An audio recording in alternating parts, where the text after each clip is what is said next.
Voilà, l'enregistrement a démarré. Je vais mettre le PowerPoint en diaporama.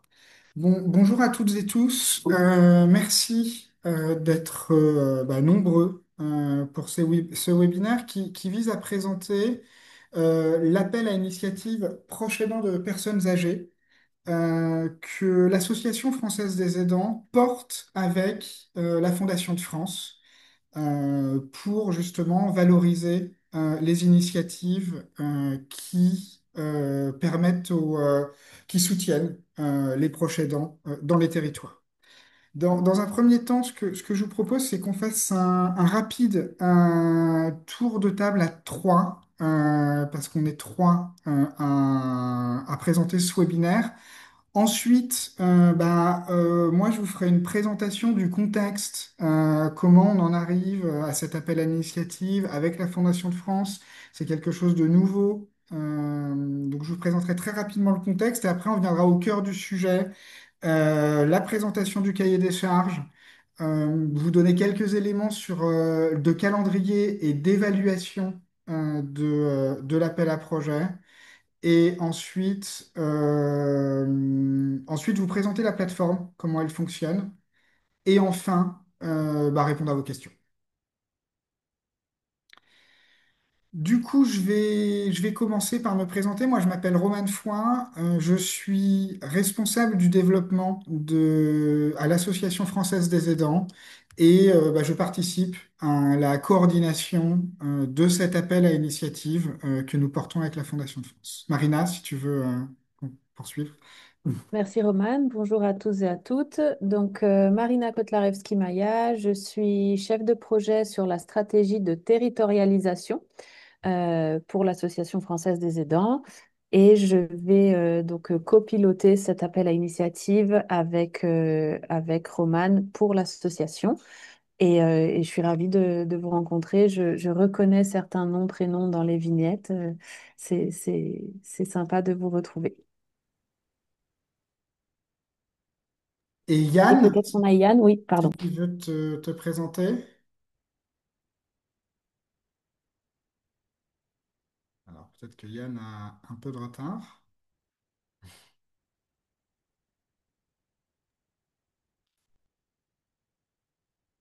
Est-ce qu'on peut On le va peut-être présenter démarrer rapidement? et on Ouais. peut le présenter, oui, bien sûr. Oui, tout à fait. Donc Yann, donc lui, il est pas à l'Association française des aidants, c'est un consultant qui travaille avec nous, qui a énormément l'habitude de travailler sur les appels à initiative de la Fondation de France.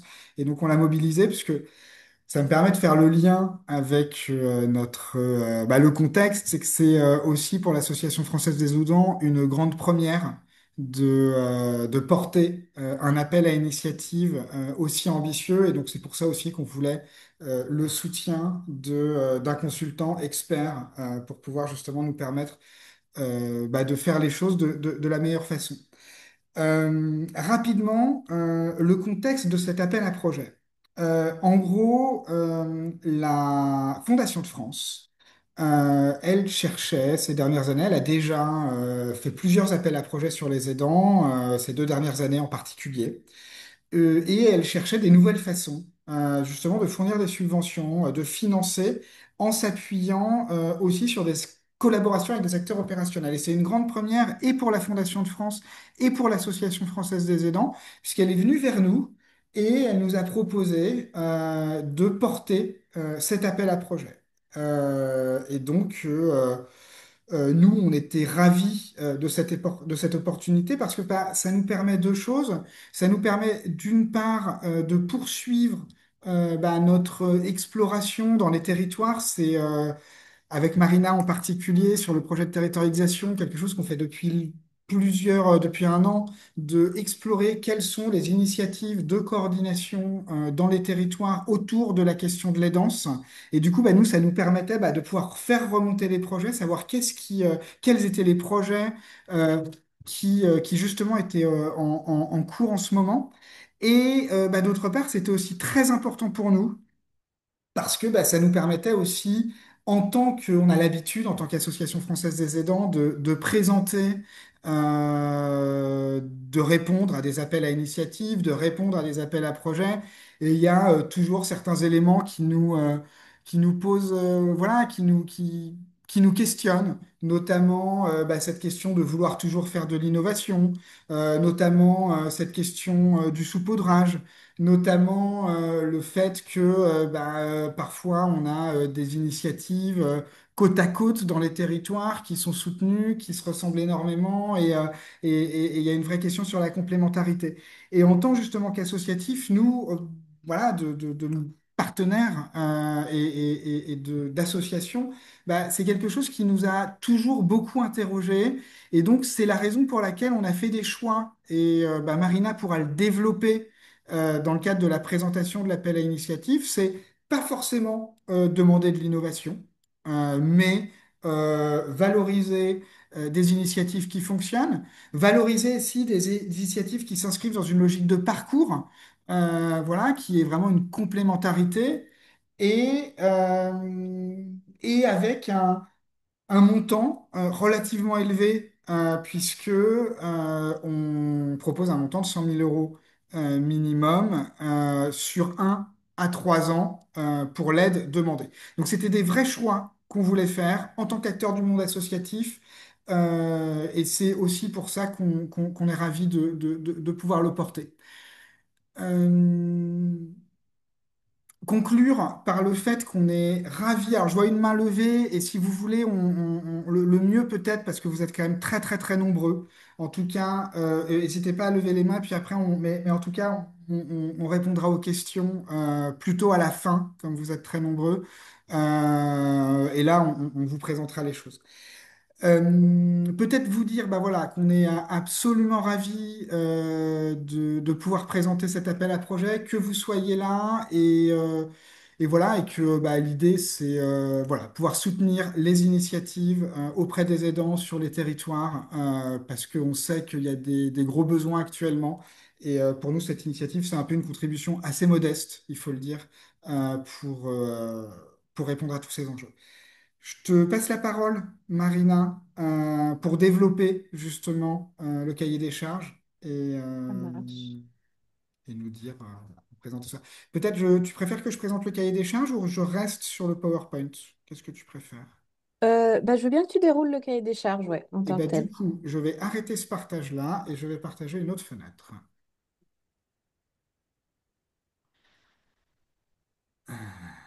qui est... Alors, je vous demande juste une seconde. Du coup, oui, comme vient de dire Romane, je vois qu'il y a quelques questions qui commencent à s'exprimer sur le chat. Gardez-les sous la main, on aura un temps de questions-réponses à la fin.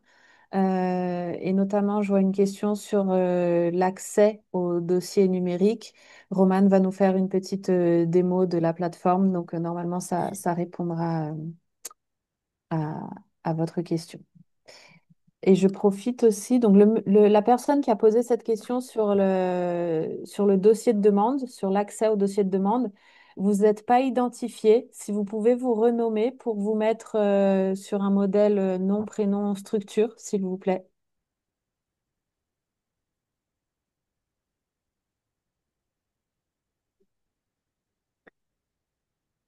Donc voilà, donc là on a donc le cahier des charges auquel vous avez eu tous et toutes accès.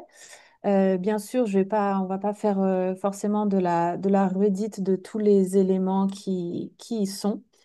Peut-être qu'on peut aller, Roman a balayé un peu le contexte de départ de cet appel à projet. Peut-être qu'on peut aller directement aux objectifs pour en dire quelques mots. Donc pour préciser un peu ce qu'on a mis derrière tous ces objectifs-là. C'est vrai que notre premier objectif, ça va être de soutenir et de participer à la consolidation de projets qui sont déjà aboutis et qui existent déjà. Donc l'idée, c'est pas forcément de créer du nouveau, mais de structurer ce qui a déjà fait ses preuves et notamment ce qui répond à un besoin avéré du territoire. Donc, quand on parle de consolidation, on va parler de structuration, notamment financière, partenariale, mais on peut aussi parler de changement d'échelle, donc de grossir, en d'autres mots, euh, l'initiative qui est déjà en place. On met un accent aussi sur tout ce qui va être partenarial, enfin approche partenariale. Euh, voilà, on va regarder avec beaucoup plus d'attention les initiatives qui seront portées par plusieurs acteurs qui travaillent en réseau sur un territoire donné. Dans le dossier de candidature, vous l'avez déjà peut-être vu, on a quelques questions qui portent sur l'ancrage territorial du projet. C'est vrai encore une fois, on cherche à soutenir des initiatives qui sont faites par et pour les acteurs du territoire, euh, enfin, bénéficiaires compris. Euh, D'où cette idée de coordination inclusive sur l'objectif numéro 4. Ensuite, sur les structures éligibles, donc je vois qu'il y a quelques questions là-dessus déjà sur le chat. Donc l'appel à initiative s'adresse à des structures à but non lucratif d'intérêt général, âgées de plus de 2 ans, avec un budget annuel supérieur à 100 000 euros. Euh, les réponses, les candidatures à cet appel à projet peuvent tout à fait être présentées sous forme de consortium, enfin, pour le dire comme ça, en tout cas voilà, de réponses groupées, enfin, de partenariats justement. Et dans ces partenariats-là, bien sûr qu'on peut avoir des CCAS, des antennes de collectivités locales. Enfin voilà, c'est ouvert à tout type de structure qui agit pour les aidants. Ces structures doivent cependant être implantées en France, avoir un siège juridique en France, métropolitaine ou outre-mer.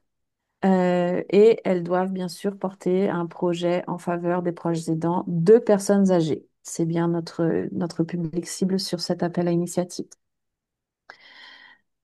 Ensuite, peut-être rapidement sur la nature des projets attendus. Donc, on attend des projets qui vont s'inscrire dans au moins 2 thématiques, puisque notre idée, c'est de financer des initiatives qui vont proposer euh, une offre dans une logique de parcours. On veut éviter de financer, justement, comme disait Romane, des bouts d'action. On a vraiment envie de structurer une approche globale. Euh, donc, l'idée, c'est que les projets retenus puissent répondre à au moins des thématiques ou des besoins, finalement, qui sont listés là, donc de 1 à 5. Après, si vous couvrez les 5, c'est tant mieux, mais on en attend au moins 2. Euh, donc voilà déjà pour le cadre en fait de cet appel à initiative. Et très rapidement pour vous dire un mot sur donc le processus de sélection d'instruction. Donc il va être piloté par un comité de sélection. Euh, sur la partie opérationnelle technique, donc vos interlocuteurs, ce seront Roman et moi-même et Yann. Et sur le comité de sélection, donc on aura voilà, la présidence de notre association, on aura aussi le concours de chercheurs, de représentants des institutions qui financent l'appel à projet et qui financent globalement l'aide aux aidants. On aura aussi des personnes qui vont porter plutôt la casquette territoriale, donc qui vont être un peu experts de l'aide aux aidants sur les territoires. On va avoir des représentants de la Fondation de France et on aimerait aussi mobiliser ce qu'on appelle donc les savoirs expérientiels par le biais du concours de personnes concernées, donc de proches aidants. Donc, sur les modalités de financement, euh, la subvention que vous allez solliciter, elle doit être d'un minimum de 100 000 euros Ça, encore une fois, c'est un peu un ticket d'entrée pour faire passer le message qu'on attend vraiment des offres globales, pas des petites actions. Et par contre, cette enveloppe-là, elle peut être demandée sur une durée de 1 an ou elle peut être répartie sur 3 ans. Les cofinancements des projets candidats sont encouragés. En tout cas, ils vont être lus comme voilà, un levier de pérennisation, d'essaimage de l'action, mais ils ne sont pas obligatoires. Si votre projet coûte 100 000 € sur 1 ou 3 ans et qu'à côté, vous n'avez pas de cofinancement, ou en tout cas pas de cofinancement euh, comment dire, important, vous pouvez tout à fait déposer une candidature. Les dépenses de fonctionnement liées au projet sont éligibles, mais elles doivent être proratisées au temps passé sur la conduite de l'action, donc sur le présent projet. Et voilà, ça, le mode de calcul, on attend à ce qu'il soit quand même expliqué dans le dossier de candidature pour qu'on puisse avoir un visu là-dessus au moment de l'instruction. Bien sûr, il ne faut pas que votre demande soit en doublon avec d'autres soutiens de la Fondation de France en 2025. Donc sur le processus de candidature, donc l'appel à projet est ouvert et il se fermera le 11 juillet. Le dépôt de candidature se passe uniquement en ligne. Vous avez un dossier Word qui existe, mais il doit être utilisé uniquement comme brouillon en fait pour que vous puissiez formuler vos réponses. Les réponses doivent être bien déposées sur la plateforme que Roman vous présentera tout à l'heure. Euh, et voilà, voilà, si vos questions aujourd'hui ne sont pas toutes répondues, n'hésitez pas à nous contacter par mail, mais on espère faire déjà un bon tour aujourd'hui. Sur les critères de sélection de cet appel à projet, donc on en a un peu parlé tout à l'heure, puisqu'ils correspondent en fait aux objectifs des projets qu'on souhaite soutenir. Donc on va regarder en premier lieu la pérennité, ou en tout cas le potentiel de pérennisation du projet et l'impact qu'il a déjà sur son territoire, puisque comme je disais tout à l'heure, on attend des projets qui soient déjà en place. Alors, quand on dit démontrer, si vous avez des études d'impact qui existent déjà, tant mieux. N'hésitez pas à les mettre en annexe à vos dossiers. Mais enfin voilà, l'expertise de terrain que vous pouvez avoir, elle est tout à fait bienvenue aussi. Donc, en tout cas, on attend que cet impact il soit argumenté.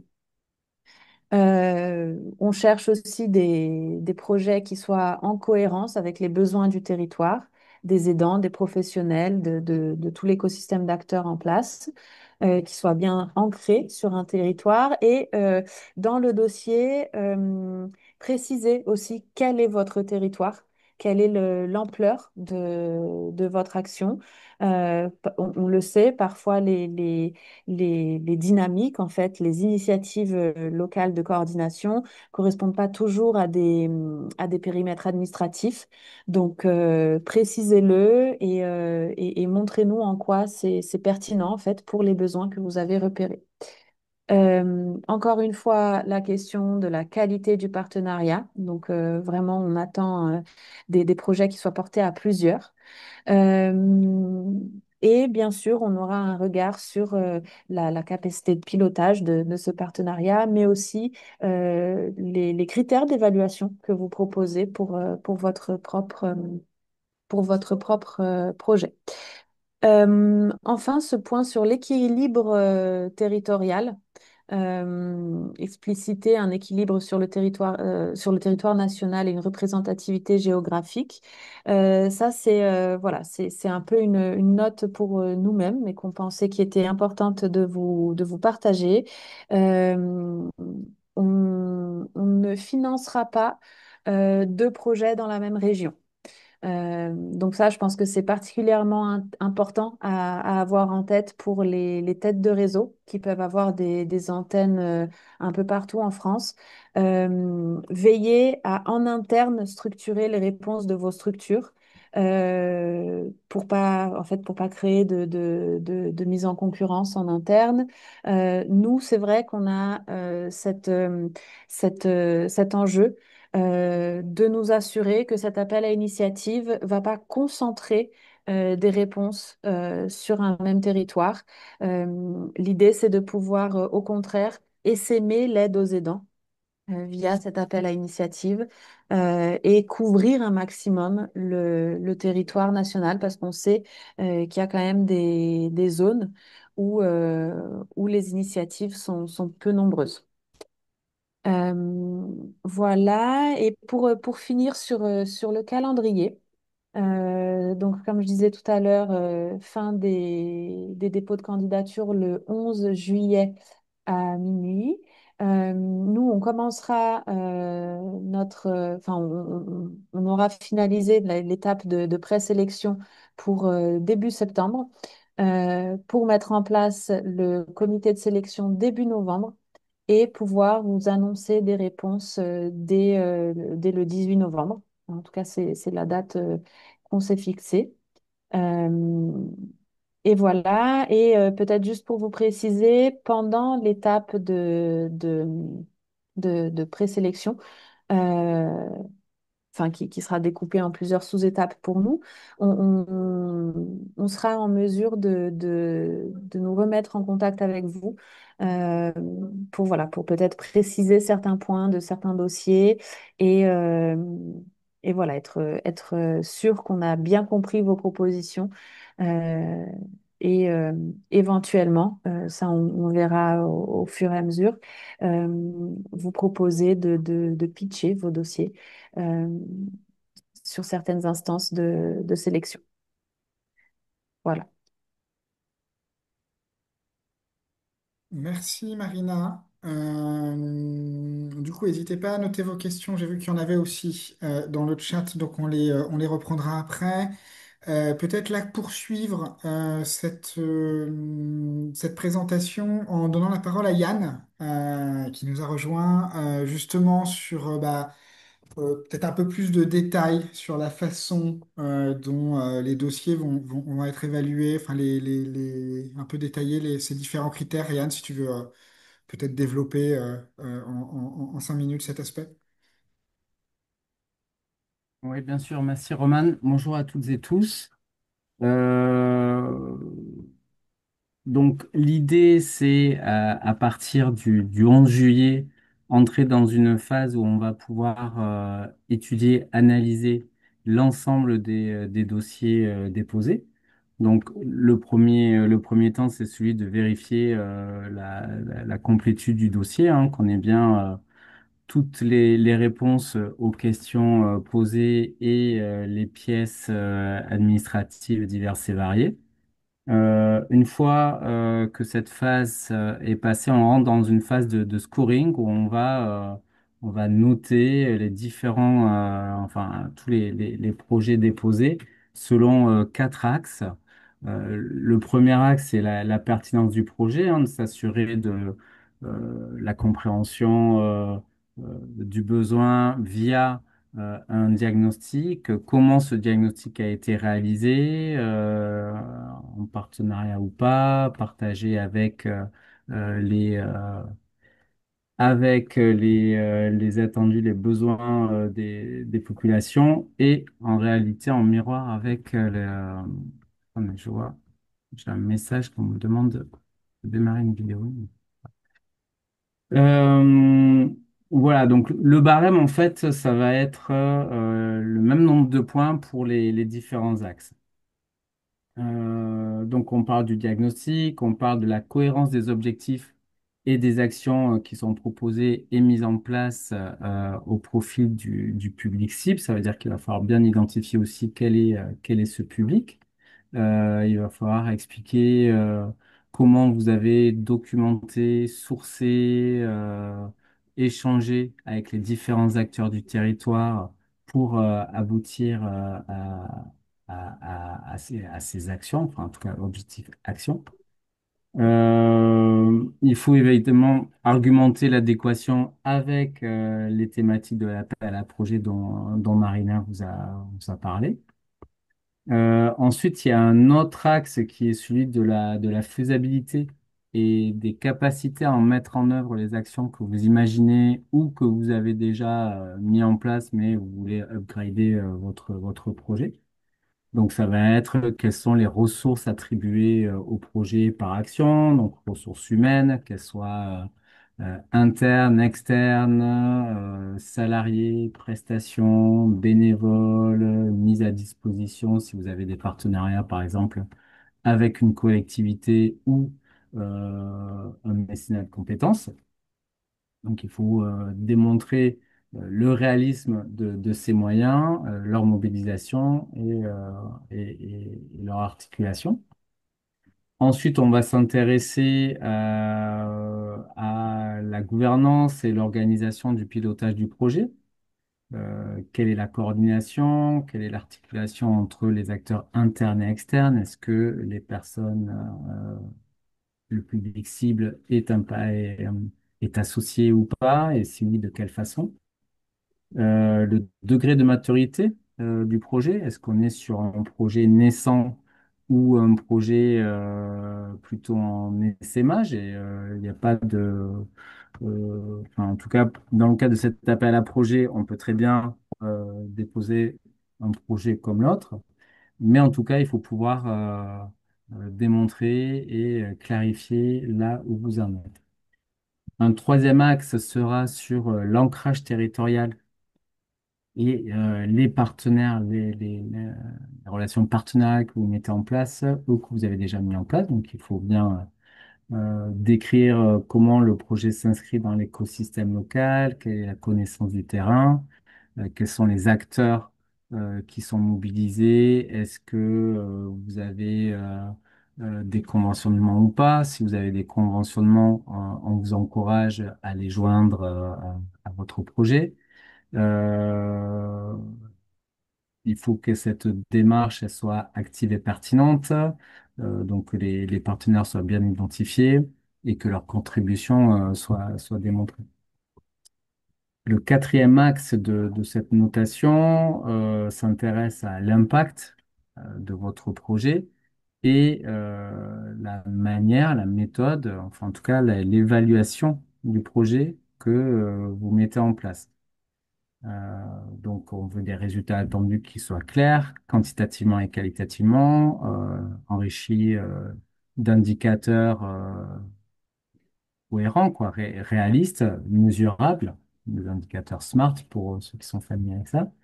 Quel est le dispositif de suivi d'évaluation que vous avez prévu?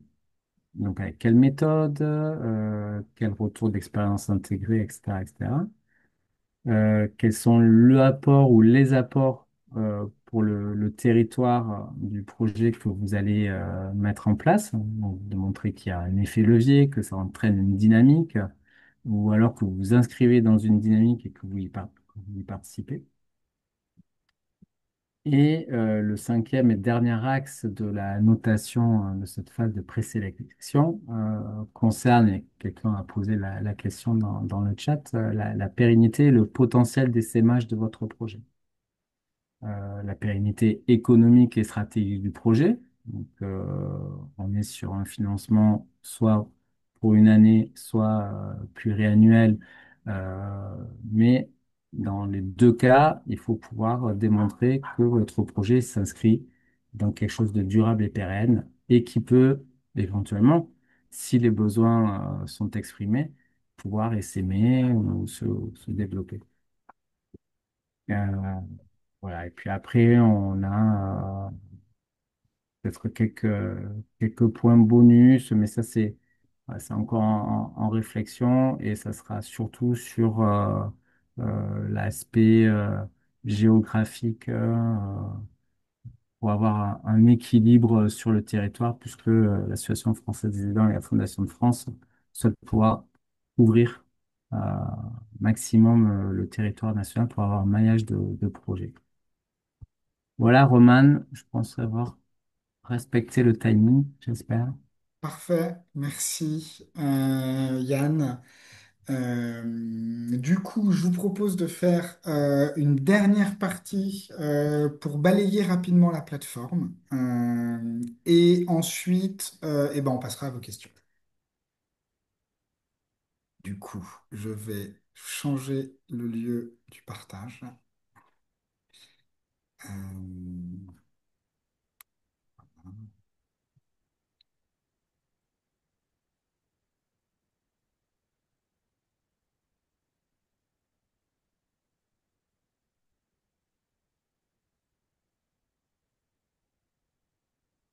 donc,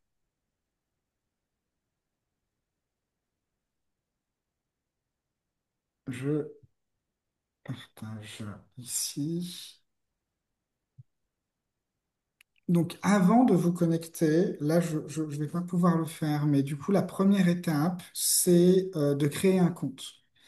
Et ensuite, vous recevez un lien de validation sur votre boîte mail, et à partir de là, que vous validez.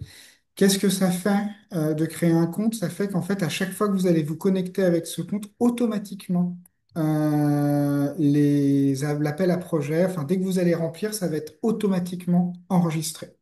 Et vous voyez, par exemple, moi, pour bon, faire des tests, et ben, du coup, voilà, j'ai déjà trois. Et donc, du coup, il y a plusieurs aussi projets qui peuvent être déposés.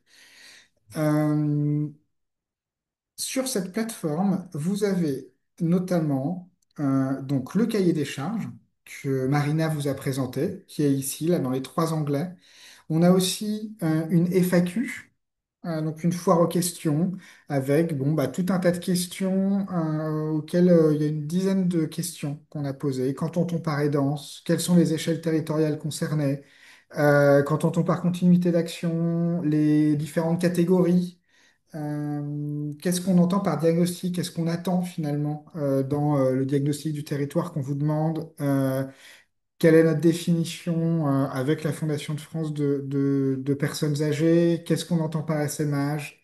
Comment vont être évalués les dossiers? Les initiatives présélectionnées, qu'est-ce qui va se passer? Ça vous permet d'anticiper aussi à travers les réponses à ces questions sur l'écofinancement et l'équilibre géographique. Donc, on vous a des réponses auxquelles on vous a aussi, qu'on vous a déjà données ici, mais que là, vous pourrez aussi voir par écrit. Et enfin, troisième onglet, une trame Word qu'on a faite. Ça, c'est pour vous permettre de pré-remplir hors ligne pour justement voilà, préparer vos réponses avant de les mettre dans le formulaire. Ensuite, bah, du coup, quand vous avez créé votre compte, ce que vous faites, c'est que vous revenez sur la plateforme en vous connectant et là, vous pourrez tout de suite vous inscrire. Et là, bah, en fait, nous, on a fait le choix de faire quelque chose d'assez simple, en tout cas, pour remplir, puisqu'on a tout mis sur une seule page de formulaire. Je vais pas vous faire toutes les questions parce que c'est pas forcément utile et si vous avez des questions précises, n'hésitez pas à nous les poser. Voilà, il y a beaucoup de champs obligatoires, mais en tout cas, on a tout mis sur une seule partie. Il y a quand même quelque chose sur notamment les critères, comme c'est écrit. N'oubliez pas en sélectionner au moins deux, parce que ça fait partie du coup des critères qu'on vous demandera et ça sera pas corrigé. Autant il y a plein de réponses obligatoires dans lesquelles on vous demandera, quand vous validerez, qu'on vous demandera de remplir. Là, ça ne sera pas le cas ici. Donc, n'oubliez pas d'en mettre deux. Et autre ne fait pas partie des deuxièmes réponses. Ça peut que être un troisième critère potentiel. Voilà, donc il y a tout, voilà, je vais pas revenir dessus, mais voilà, il y a tous les éléments qu'on vous demande de remplir, avec évidemment le budget prévisionnel et à la fin, du coup, n'oubliez pas d'ajouter les statuts, le rapport d'activité, tous ces éléments et toute autre pièce. Voilà, on a mis deux entrées pour toute autre pièce que vous jugerez utile. Vous pouvez sur cette plateforme, alors il y a un centre d'aide qui est ici, dans lesquels, voilà, dans lesquels vous avez pas mal de réponses auxquelles, voilà, là c'est plutôt pour le soutien technique. Euh, donc ça vous permet finalement, voilà, si jamais vous avez des questions, de pouvoir les poser avec pas mal d'articles. Et donc ça c'est sur le centre d'aide. Et ensuite, à la fin, vous pouvez inviter aussi des membres à collaborer jusqu'à 2 membres. C'est-à-dire que vous pouvez être 3 sur le même dossier à pouvoir le remplir avec des comptes différents. Et donc, ils sont l'inscription est faite, voilà, automatiquement enregistrée. Par contre, moi, ça m'est arrivé, c'est quelque chose que je vous partage quand j'ai fait des tests, que en fait, quand je me reconnecte, ne faites pas s'inscrire si jamais vous voulez reprendre votre dossier, parce que du coup, ça va créer automatiquement un deuxième dossier. Donc, reprenez votre dossier, celui que vous avez créé au départ. Enfin, une dernière chose importante, il y a une double validation. Alors là, je ne vais pas pouvoir vous montrer, sinon il faut que je remplisse tout le formulaire. Mais en gros, quand vous appuyez sur suivant, il y a une question, êtes-vous sûr que vous voulez finaliser? Et donc là, il faut revalider. Et pour vous assurer que c'est bien validé, on a mis en place un système de mail, ce qui fait qu'en fait, vous recevez un mail de confirmation comme quoi votre dossier a bien été enregistré. Voilà, je m'arrête là hein, sur les aspects techniques, mais je pense que c'est important, voilà, de pouvoir vous partager tous ces éléments. Bah écoutez, ce que je vous propose maintenant, c'est qu'on passe à vos questions.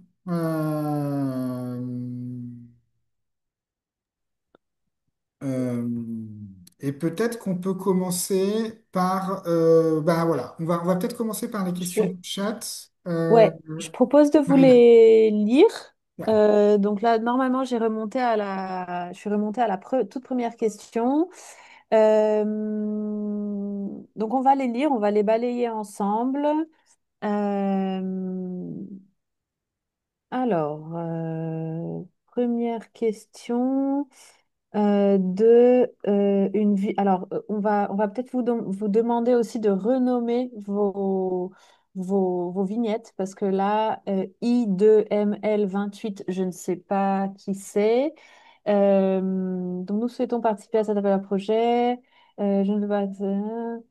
Oui, donc le webinaire sera enregistré et il sera disponible sur notre site internet. Faut-il vraiment un chiffre d'affaires de 100 000 euros?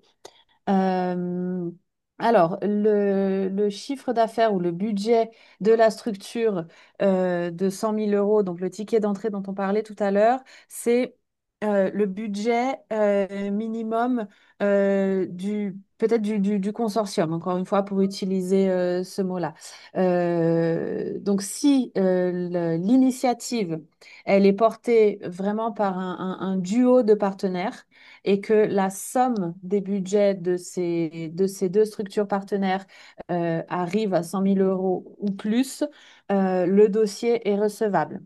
Euh, mais on insiste vraiment sur le fait que ce soit un duo de partenaires pilotes, porteurs de l'initiative.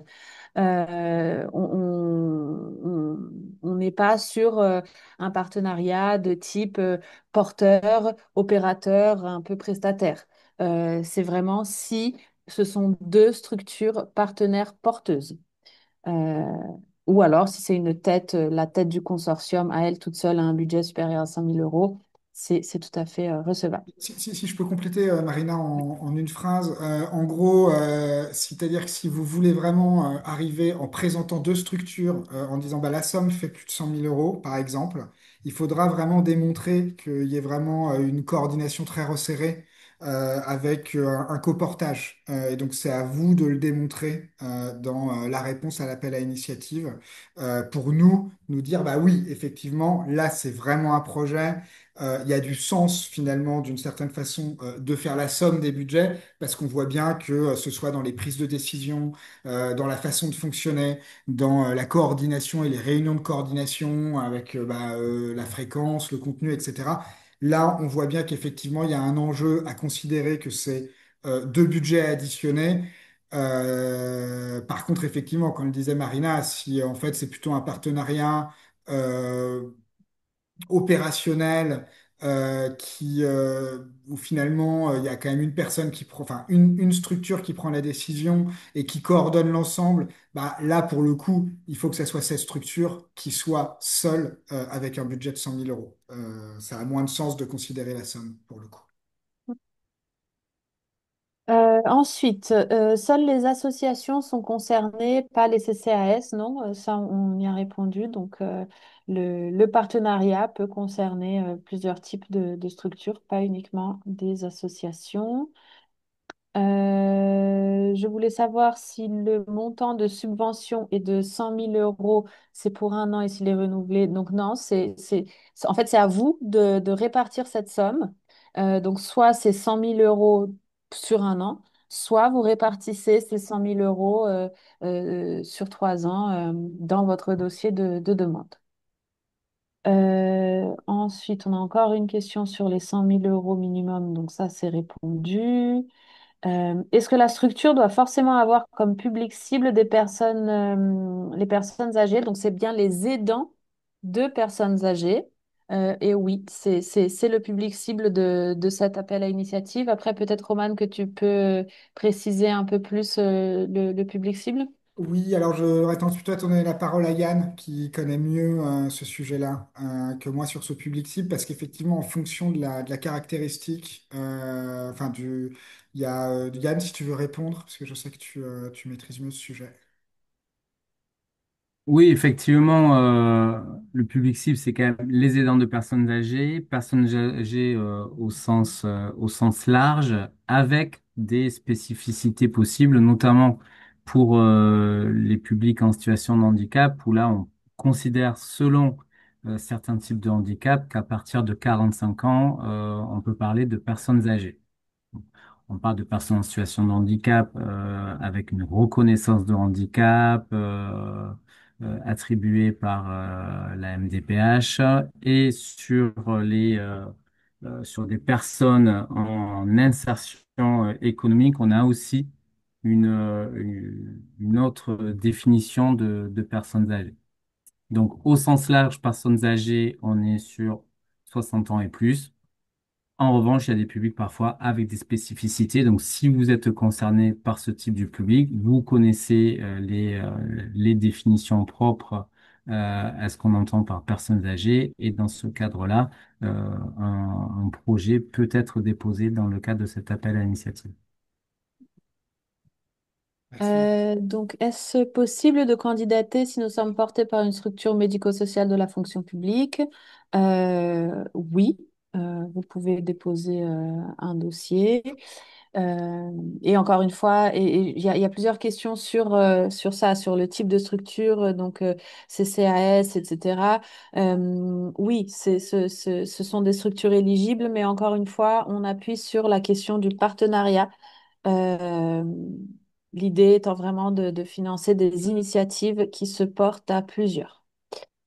Euh, Le critère, en fait, global, c'est non lucratif. C'est-à-dire que si jamais l'activité, enfin, en tout cas, la structure a un but lucratif, en fait, légalement, on ne peut pas donner une subvention qui est issue de dons. Donc, en fait, c'est ça le critère premier. Donc, effectivement, structure du secteur public ou structure associative, en tant que structure à but non lucratif,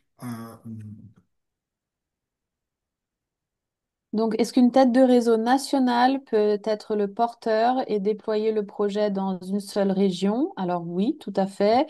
Mais du coup, dans la réponse, il faudra bien argumenter le choix de la région et enfin, comment vous vous ancrez localement, comme on a dit tout à l'heure, et surtout comment vous travaillerez avec les acteurs locaux. Ça sera très important pour nous. Donc, sur le budget de 100 000 euros répartis sur 1 ou 3 ans, on a répondu. Projet abouti et concret, on entend également un projet suspendu faute de moyens.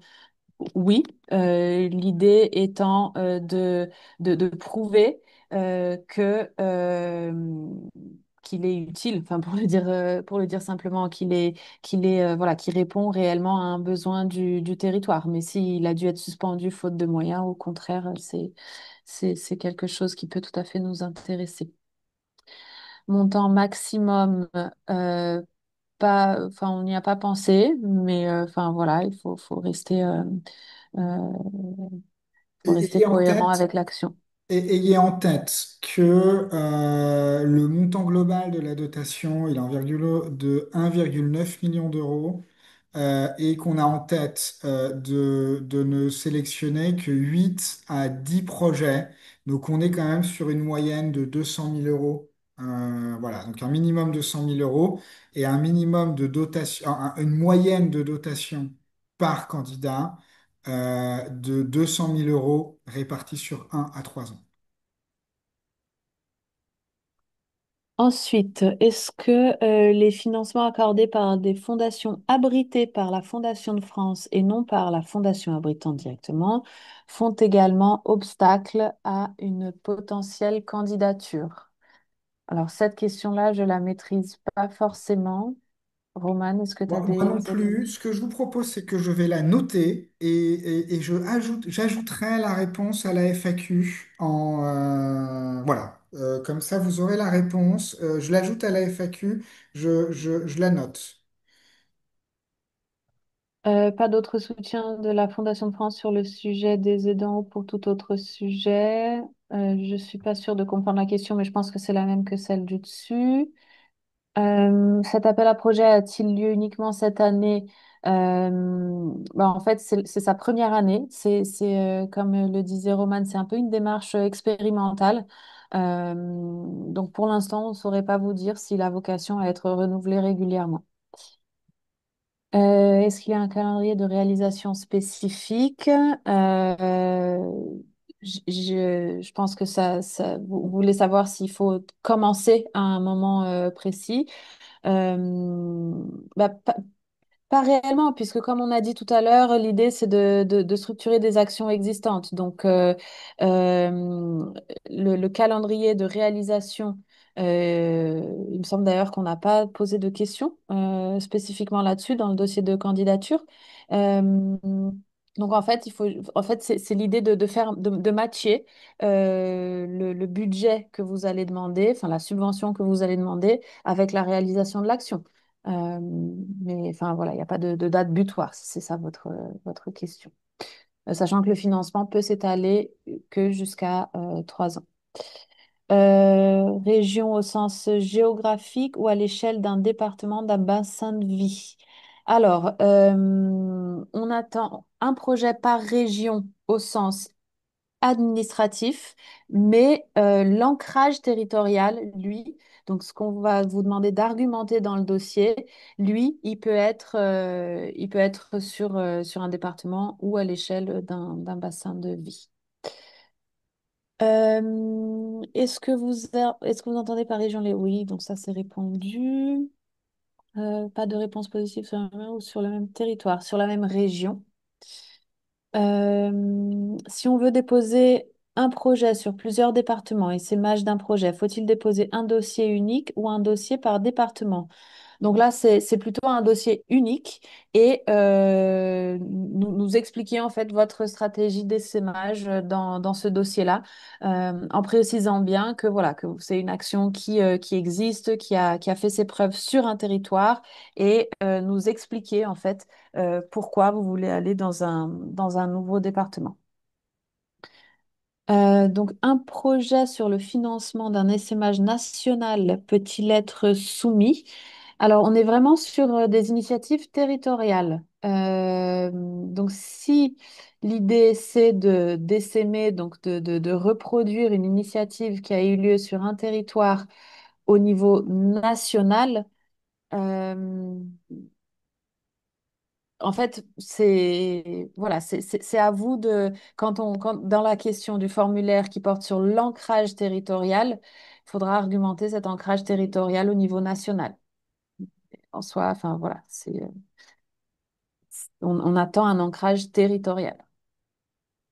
Donc nous sommes un centre social en périphérie d'Amiens. Nous développons nos actions en direction des seniors et notamment sur la lutte contre l'isolement et le soutien aux aidants. Y a-t-il d'autres structures des Hauts-de-France qui seraient intéressées pour montrer un dossier commun? Donc ça, c'est plutôt aux autres participants.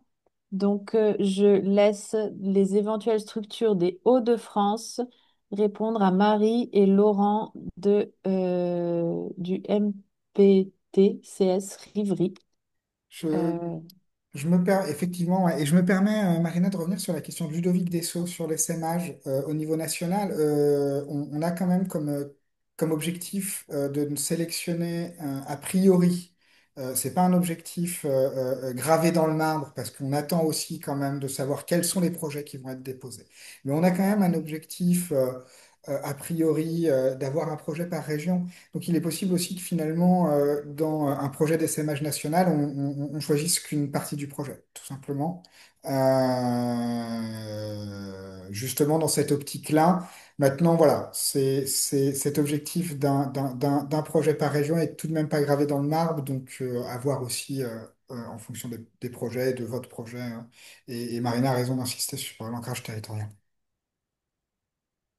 Donc bonjour, j'ai coordonné un parcours innovant et original à Malakoff dans le 92, très positif et concluant en termes d'impact. Je suis à la recherche d'un ou des partenaires donc là, on vous laisse regarder les éventuelles structures du 92 et joindre donc une personne qui a laissé son contact, donc Gwendoline Courboin dans le chat.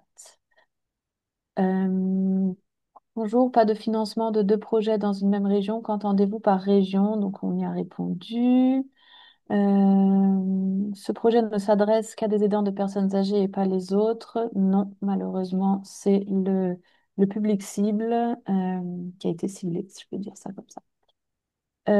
Est-ce qu'une SCOP, Société Coopérative Évaluée, peut présenter un projet? Tout à fait. Euh, Est-ce possible de déposer un dossier uniquement avec des dépenses d'investissement ou bien faut-il inclure le fonctionnement dans le dossier? C'est pas qu'il faut inclure le fonctionnement dans le dossier. Euh, Après, c'est vrai qu'on a, comme on a dit tout à l'heure, un critère de sélection qui va porter sur le potentiel de pérennisation et de structuration de l'initiative.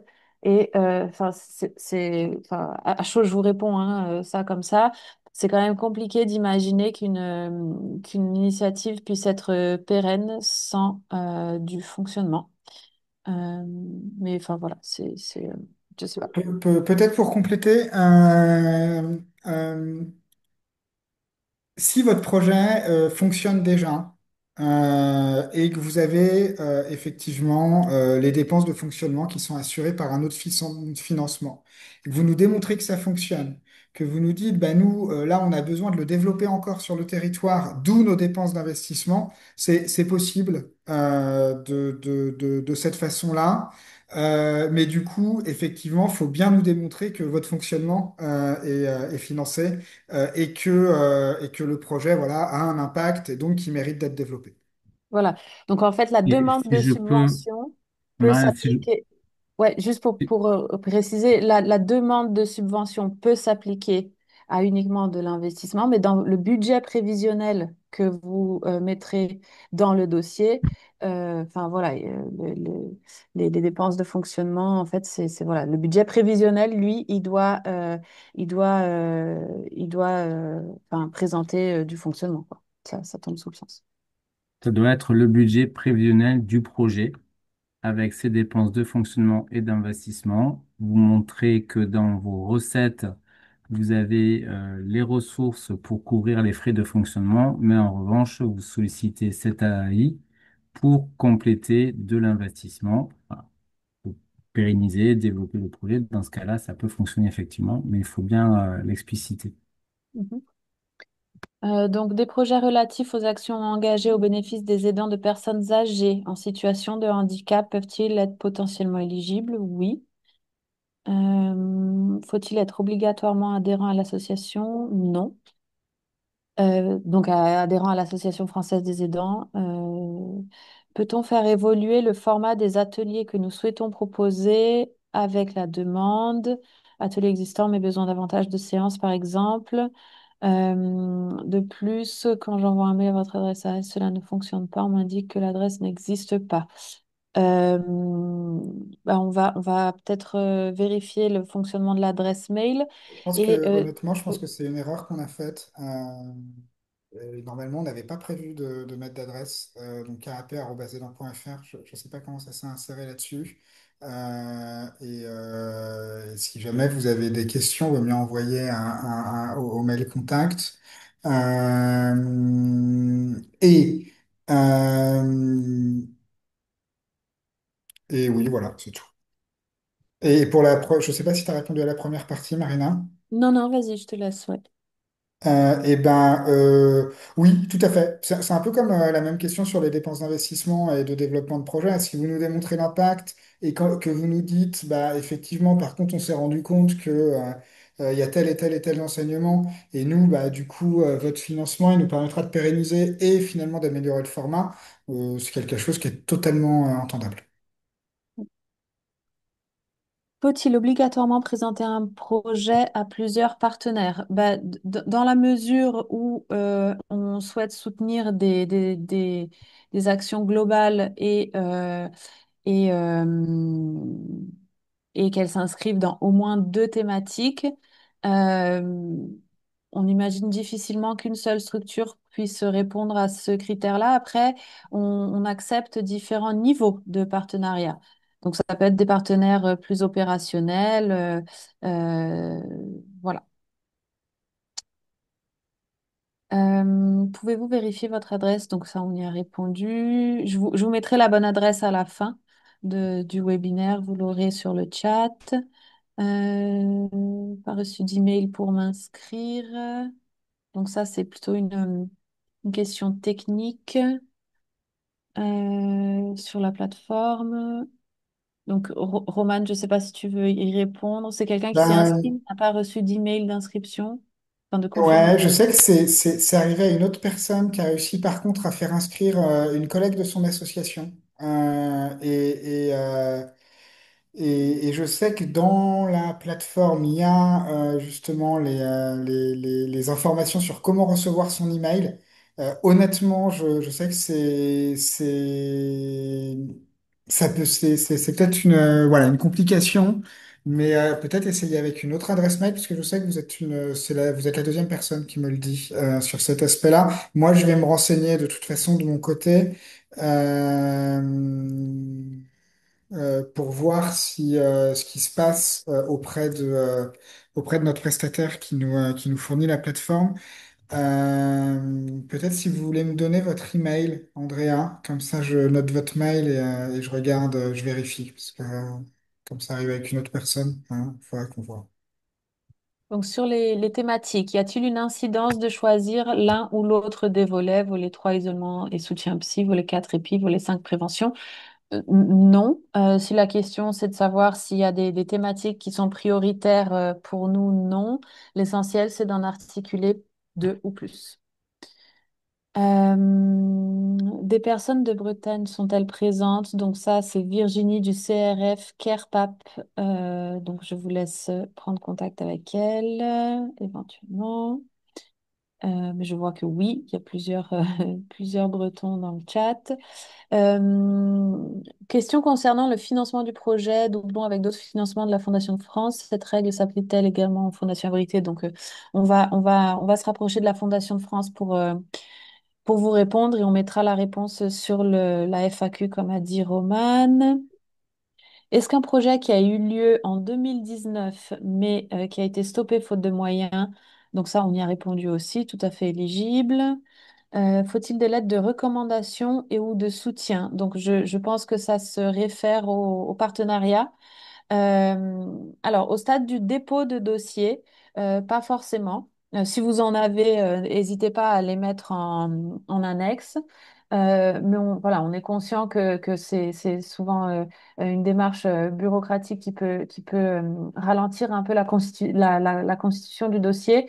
Donc, pour ce premier dépôt, mentionnez bien les partenaires et les éventuels soutiens que vous avez pour votre initiative. Expliquez-nous qui fait quoi et comment. Et par contre, les lettres d'engagement pourront être demandées en cours de process de sélection.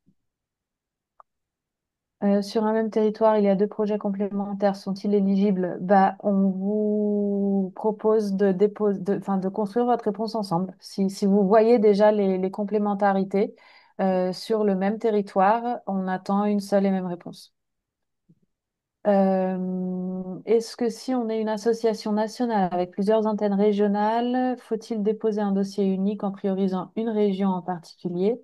Puisque j'ai bien compris, vous allez retenir une initiative par région. Oui, donc on va retenir une initiative par région, donc dans la mesure aussi des régions représentées dans les réponses. Donc si vous êtes une association régionale, nationale avec plusieurs antennes régionales, donc si c'est vous en tête de réseau national qui déposez le dossier, c'est à vous de voir en fait, parce que là, c'est ce que je disais tout à l'heure, ça va correspondre à une mise en concurrence en interne de votre propre réseau. Donc, à vous de voir comment vous penserez l'ingénierie en fait de vos dossiers. Après, si vous avez des antennes régionales qui ont des existences juridiques à part entière, enfin qui ont des statuts juridiques, euh, elles peuvent déposer chacune leur dossier sur leur région de rattachement. Mais enfin voilà, à vous de voir ça au sein de votre réseau. Lorsque notre projet a fait ses preuves sur un autre public cible, jeunes aidants mais proches en perte d'autonomie, pas forcément âgés, est-il possible de candidater? Alors, si votre projet a fait ses preuves, donc si l'action ou les actions que vous allez proposer a déjà démontré qu'elle a pu être bénéfique pour un autre public d'aidants et que là, votre candidature porte sur les aidants de personnes âgées, vous pouvez tout à fait candidater. Voilà, si c'est ça que vous voulez dire. S'il n'y a qu'un lauréat par région, cela implique que le projet soit lui aussi tourné sur l'ensemble de la région. Habituellement, les territoires d'action sont plutôt départementaux. Alors non, on y a répondu, hein. C'est votre initiative, il faut qu'elle soit ancrée localement et c'est à vous de nous dire quel est votre territoire d'ancrage. Mais ça peut tout à fait être un bassin de vie, un département, une interco, enfin voilà. Un projet interrégional est-il possible? J'aurais tendance à dire que oui, l'essentiel est de bien préciser l'échelle, en fait, l'échelle d'action. Donc, si le territoire d'ancrage est réparti sur deux régions administratives, précisez-le. Précisez-le de manière claire dans votre dossier. Un financement d'un fonds de dotation abrité, donc ça, voilà, on a traité, abrité par la Fondation de France. Peut-on déposer la création d'un poste au sein de notre association en CDD ou en CDI avec une partie financée par l'appel à projet sur 1 ou 2 ans pour le lancement? Alors là, c'est la question du financement dont on a pas, du financement de fonctionnement dont on a parlé tout à l'heure. Euh, En soi, c'est pas un appel à initiative pour une création de poste. C'est pas un dossier d'emploi aidé par exemple. Donc, votre dossier doit porter sur une initiative en faveur des proches aidants de personnes âgées de votre territoire. Si la mise en place ou plutôt la structuration de cette initiative nécessite la création d'un poste, encore une fois, c'est de la dépense de fonctionnement qui doit être proratisée à la conduite de l'action. Mais la création de postes en tant que telle, non, c'est pas une dépense. Enfin, c'est pas un, voilà. Je pense que c'est assez clair. J'avais également lu que les initiatives qui relèvent ou devraient relever des missions assurées par les politiques publiques ne sont pas éligibles. Qu'entendez-vous par là? Euh, Bah, c'est l'idée de se dire que euh, tout ce qui est déjà pris en charge par des dispositifs de politique publique sur votre territoire, l'idée, c'est de ne pas faire de doublons. Voilà, c'est tout simplement ça.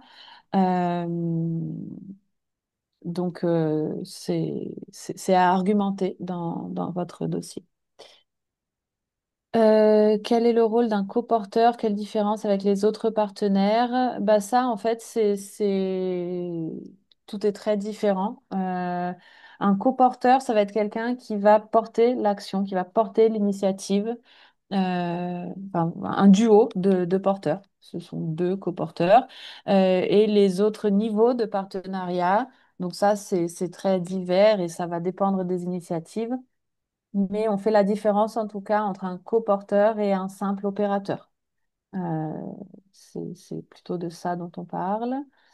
Je rencontre des difficultés pour ouvrir mon compte. Donc ça concerne la plateforme. Donc c'est la DMR de Haute-Garonne. Donc peut-être que ça, comme Romain a proposé tout à l'heure à l'autre participant, laissez-nous l'adresse mail enfin, avec laquelle vous avez essayé de vous inscrire pour qu'on puisse vérifier ça. L'ingénierie projet et le soutien d'un réseau est-il éligible? Je ne suis pas tout à fait sûre de comprendre la question. Euh, L'ingénierie projet et le soutien d'un réseau est-il éligible? Peut-être préciser votre question. Hélène du réseau des accorderies. Euh, Il me semblait que cela pouvait être 100 000 € sur 3 ans, soit... Non, c'est 100 000 € répartis sur 3 ans.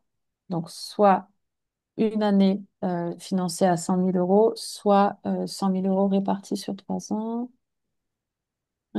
Quel âge pour les personnes âgées? Donc ça, Yann y a répondu. Qui puis-je contacter en cas de problème technique? Je ne reçois pas les mails de confirmation de création de compte. Encore une fois, laissez-nous votre adresse mail ici. Nous souhaitons déposer un projet dans plusieurs régions. Le projet doit-il être similaire dans toutes les régions? Nos actions étant adaptées aux besoins locaux identifiés, nous avons des cycles d'action qui peuvent bah, voilà, encore une fois, là, ça va être à vous de voir. Comme on a dit tout à l'heure, il y aura un financement par région administrative. Donc, si vous déposez un projet sur plusieurs régions, automatiquement, il n'y en aura qu'un qui sera financé. Est-ce que les zones rurales seront favorisées ou pas? Alors, les zones rurales en tant que telles, c'est pas forcément un critère, mais les zones, en tout cas, on regardera avec attention la couverture sur des zones où l'offre pour les aidants est peu dense. En juillet est-elle prévue la date butoir? Donc oui, dépôt jusqu'au 11 juillet minuit maximum. Montant global de la subvention, donc ça on y a répondu. Ça peut tout à fait, enfin voilà, c'est à vous de voir comment vous voulez répartir ces 100 000 € sur 3 ans. Euh, mais c'est 100 000 € sur 3 ans, pas 150 000 €. Si on est déjà partenaire avec la FAS sur des actions, peut-on quand même candidater? Oui. Si des départements voisins ont les mêmes actions proposées, est-ce possible de déposer une candidature? Alors, oui, j'ai envie de dire. Après, encore une fois, à vous de démontrer la pertinence de votre action pour votre territoire. Est-ce qu'il faut que le projet ait démarré à une certaine date? Non, en tout cas, il faut qu'il soit, enfin, qu'il existe. Comme on a dit au départ, on ne finance pas de nouveaux projets. Euh, Est-ce qu'un hôpital public CHU peut-il participer? Oui, de préférence en partenariat avec le tissu local et toujours en articulant au moins deux thématiques. Les actions collectives autant qu'individuelles, oui, tout à fait, collectif et individuel. Est-ce que la formation peut-elle être subventionnée? Peut-être si vous pouvez préciser cette question, la formation de qui? Et enfin, à partir du moment où ça s'inscrit dans une logique globale, enfin, voilà. Merci pour la réponse sur fonctionnel, c'est OK. Mail contact, on va vous le laisser. Oui. Euh, donc ça, c'est des gens qui répondent à l'appel à manifestation d'intérêt d'autres participants. La Bretagne est représentée. Mail de confirmation. Donc ça, encore une fois, laissez-nous vos adresses mail. Donc, peut-il y avoir un intérêt pour deux porteurs différents, donc deux têtes de réseau centres sociaux, à déposer le même projet sur deux régions? Euh, Bonjour Chloé. Euh, alors, encore une fois, le même projet pour deux régions. Du coup, il y aura un projet financé par région. Et l'idée, c'est voilà, deux dossiers identiques pour deux régions différentes. Enfin, faudra argumenter la pertinence en fait de l'initiative au regard des besoins des régions. Y a-t-il des attendus en termes de nombre d'aidants que le projet devrait toucher? Ben, c'est en fonction du bassin de vie en fait et de l'échelle d'action. Mais on ne s'est pas fixé de nombre minimum. Euh, il faut que ça reste pertinent avec l'ampleur de l'action. Euh,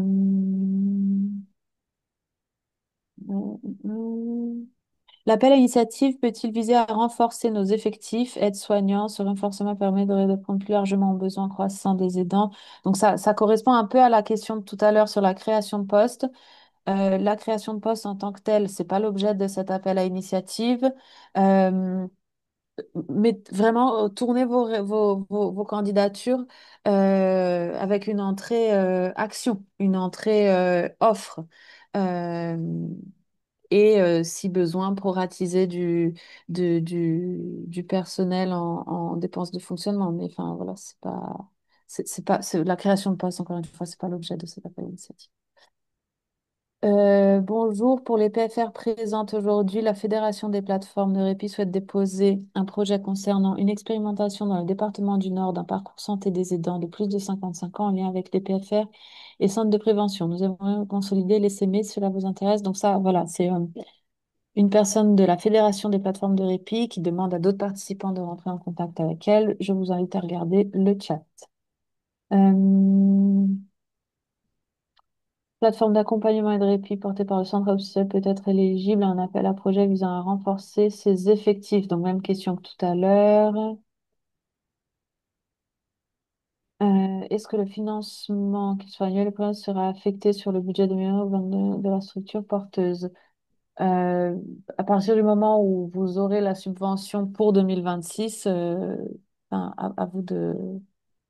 à vous d'articuler ça, j'ai envie de dire.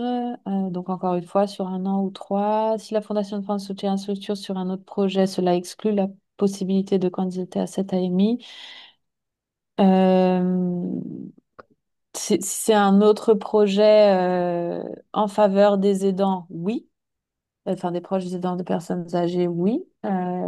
Si c'est sur une toute autre thématique, on note la question et on, on reviendra vers vous via la FAQ sur ces cofinancements Fondation de France. Bonjour, nous sommes intéressés également pour recevoir le webinaire. Donc ça ne concerne pas l'appel à initiative. Mail de confirmation. OK. Les structures de l'Occitanie, la plateforme des aidants se situe. Donc, ça, c'est une demande de mise en lien entre potentiels porteurs. Et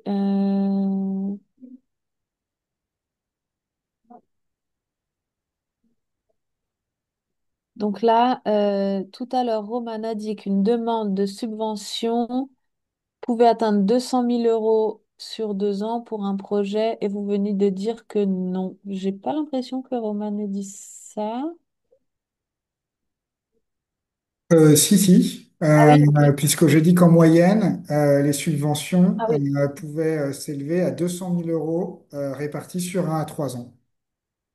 d'accord. Vous avez évoqué deux choses différentes, monsieur. Oui, donc là, c'est la question du budget. Donc, c'est 100 000 euros minimum et Roman a bien parlé d'une moyenne à 200 000 sur 1 à 3 ans.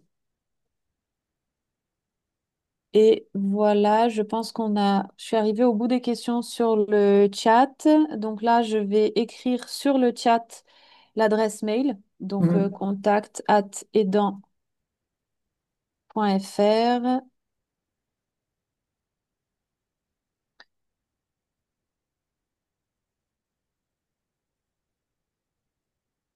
Et je ne sais pas si d'autres ont d'autres questions. Yann, Roman, si vous voulez préciser autre chose.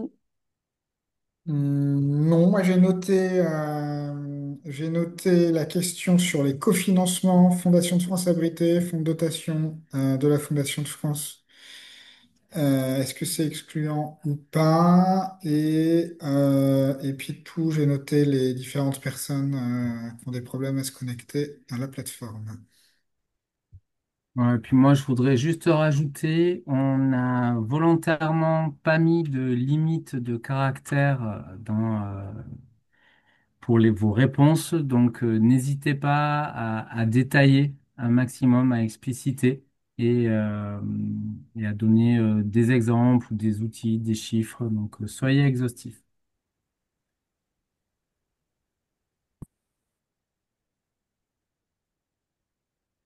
Ah, donc la réponse à la question sur les actions individuelles ou collectives, les deux sont prises en compte dans cet appel à initiative.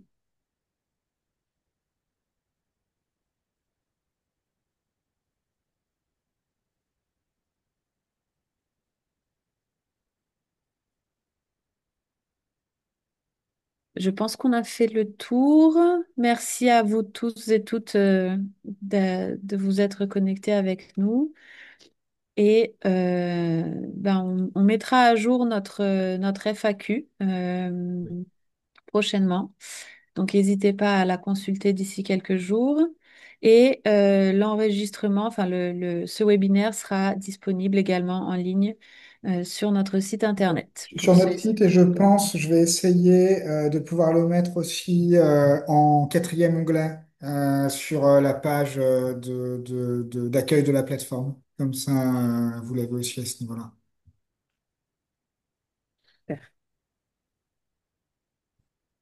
Merci à tous, merci à toutes. Merci. Bon après-midi. Bon après-midi. Au Au revoir revoir. et bon courage.